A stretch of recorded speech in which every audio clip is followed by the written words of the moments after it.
disease utilizes various psychotherapeutic modalities, including cognitive behavioral therapy, dialectical behavioral therapy, nap therapy, substance use disorder treatments, and trauma-informed therapy to address the health needs of patients. Anxiety, PTSD, insomnia, and co-occurring mental health disorders. The focus on holistic and evidence-based care. So with that, Aziz is going to take over, and I hope everyone is ready to hear about all the great services he has. Thank you so much. This is going to be an interactive session, so I will be walking around.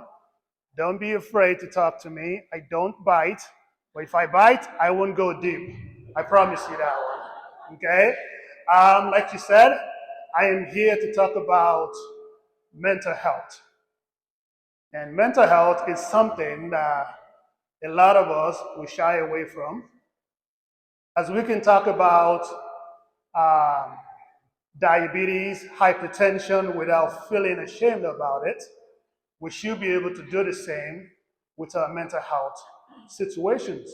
But before we get started, I'm going to come down over here because this is Mental Health Awareness Month. And what I would like us to do is to memorialize the individuals that died as a result of mental health complications. Personally, someone that I know died of an unsuccessful suicide attempt, but the complications of the treatment led to the individual's eventual death. Equally, I have two co-workers or colleagues, I call them, that died from suicide as a result of mental illness. So what we're going to do, we're going to observe a minute silence in the memory of everyone that we have lost as a result of mental health problems. So please join me to just observe that 1 minute silence, please.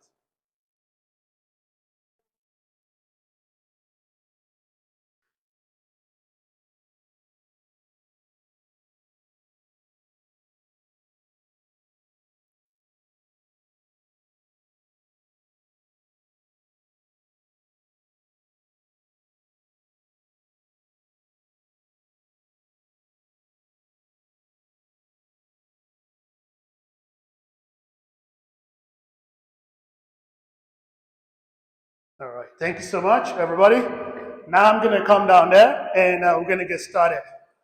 So to get started with this program here, mental health, it means a lot of things to everybody. And I can tell you what it means to me, but I want to know what it means to you. I'm just going to need about 1 or 2 volunteers just to tell me exactly what is mental health? What does it mean to you? Because over here, for us to have what we call optimal mental well-being, we have to know what it means to us. So by show of hand, please, can I get a volunteer, 1 or 2 people, to just tell me exactly what mental well-being means to them? Somebody, please. Oh, hallelujah. I got somebody over there. Thank you, ma'am. I appreciate that. So she's going to tell us what optimal mental well-being, what it means to her. What's your name, ma'am? Colleen. Colleen, thank you so much. What does it mean to you to have optimal mental well-being? Well, I think, there's so many stresses with life, and there's so much change and so much going on, particularly if you're on your iPad like I am, or you listen to the news. So I think your mental health, to me, is to be balanced, to get balanced information, to think positive thoughts, and to keep going.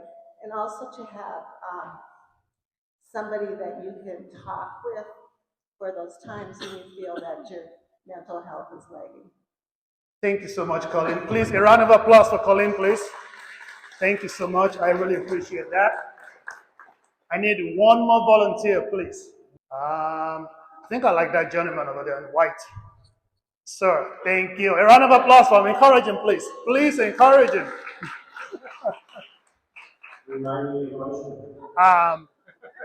What does mental well-being, what does it mean to you, sir?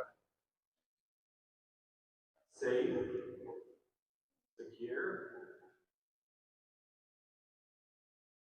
positive. That's good, sir. All right, thanks. Thanks so much, Jim. A round of applause for Jim.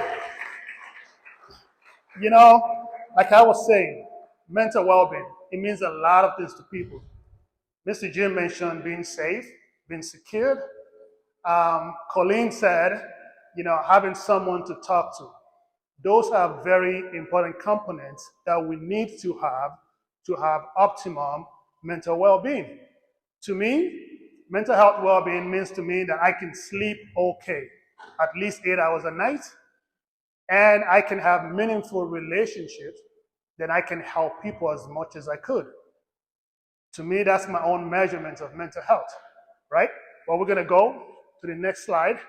So there are several factors that could affect mental well-being. And these factors I put into different categories.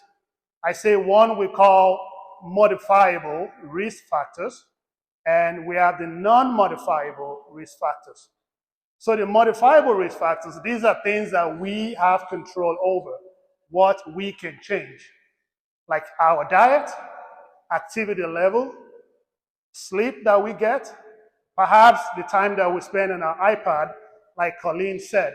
So these are things that you can change. But there are things that by nature, by default, we don't have control over. This includes your age, your gender, your race, perhaps, your genetics, where you came from your parents and all of those. These are factors that could affect our mental well-being. But going by the list over there, genetics, we can't change it. Who gave birth to us, we can't choose our own parents, we can't choose who brought us to this world. But what we can do is to minimize the risk that we have as a result of our genetic predisposition. And we'll talk about the physiological part, which is going to be the point of our discussion today. I'm going to be focusing more on that. But before I go there, we'll talk about social relationships.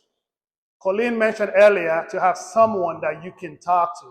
It's not just someone sitting beside you, but someone that you have meaningful relationship with. And I always say, not having a good relationship, it could feel like someone that becomes a stranger in a familiar land. And I want you to tell the person sitting beside you, tell them, please, don't be a stranger in a familiar land.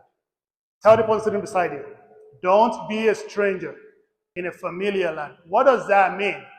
When you become a stranger in a familiar land, meaning when you are in a relationship, either a marital relationship or community relationship, when there's not proper interaction between the individuals involved, you can become a stranger. And becoming a stranger in a familiar place will lead to what we call social isolation.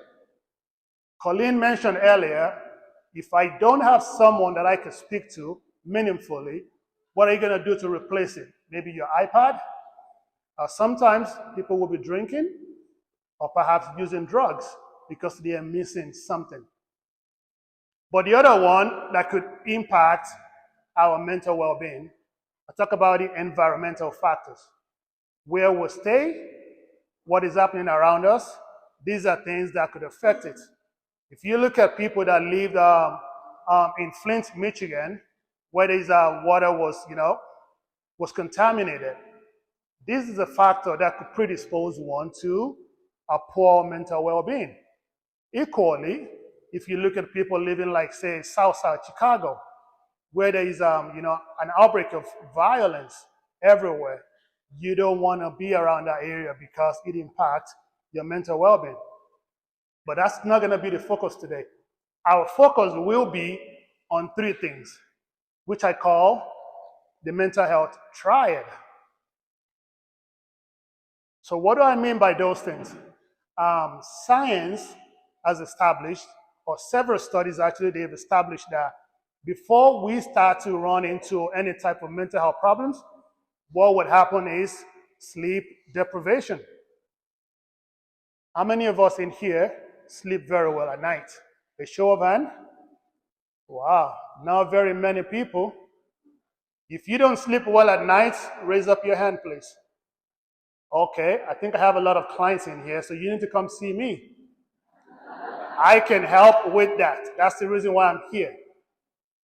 Because sleep is the essential foundation for a good mental well-being.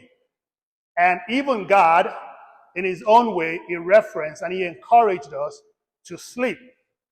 For the Christian lovers in here, or the Bible lovers, if you open to your Proverbs, I think it's chapter Proverbs 3, verse 24.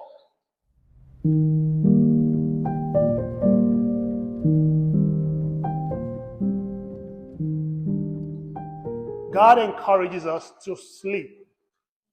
He did, and some people don't value sleep as much. And I've even had people say sleep is overrated.